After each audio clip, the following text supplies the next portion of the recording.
Praise the Lord. ஆண்டவருடைய பரிசுத்த நாமம் மகிமைப்படுவதாக.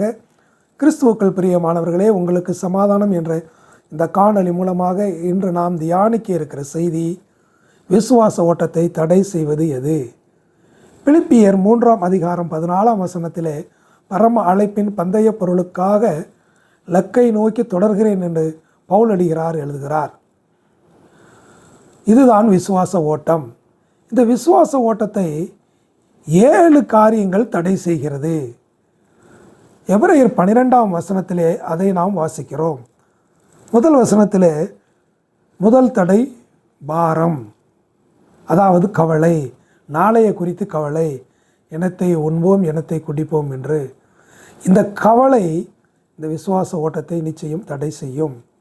ஒன்றுக்கும் கவலைப்படாமல் எல்லாவற்றையும் ஸ்தோத்திரத்தோடு ஜெபத்தோடும் தேவனிடத்தில் தெரியப்படுத்துங்கள் என்று வசனம் சொல்லுகிறது. இரண்டாவது பாவம். பாவம் என்பது அவிவிசுவாசம். அவிவிசுவாசத்தின் காரணமாகத்தான் கானான் தேசத்திற்கு நுழைய முடியாமல் இஸ்ரவேல் ஜனங்கள் தடைப்பட்டார்கள். மூன்றாவது அவமானம். 2வது வசனத்திலே பார்க்கிறோம். கர்த்தராகிய இயேசு கிறிஸ்துவை சொந்த ஜனங்கள் அவமானப்படுத்தினார்கள்.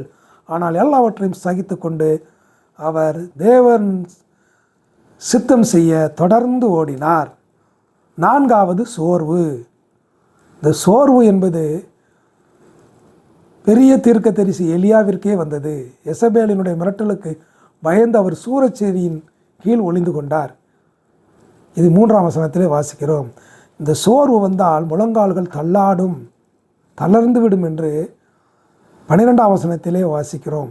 ஆக சோர்வை நாம் முறியடித்து தொடர்ந்து ஓட வேண்டும். 5வது கசப்பு. கசப்பு என்பது ஒரு தீட்டு என்று சொல்கிறது. அது ஒரு வேர். அந்த கசப்பு வேர் வந்துவிட்டால் எல்லா உறவுகளையும் முறித்துவிடும்.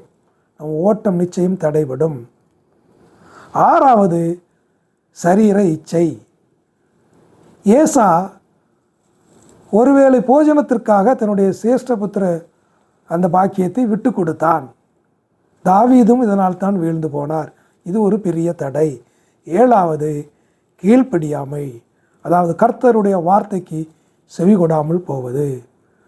இதுதான் ஆதாமும் ஏவாளும் செய்தார்கள். கர்த்தருடைய வார்த்தைக்கு கீழ்ப்படியாமல் பிசாசின் வார்த்தைக்கு கீழ்ப்படிந்தார்கள். தங்களுடைய மகிமையை இழந்து போனார்கள். ஆக விசுவாச ஓட்டத்திற்கு 7 தடைகள். இந்த 7 தடைகளையும் கடந்து அந்த பந்தய பொருளை நாம் பெற்றுக்கொள்வோம். ஆமேன். அல்லேலூயா.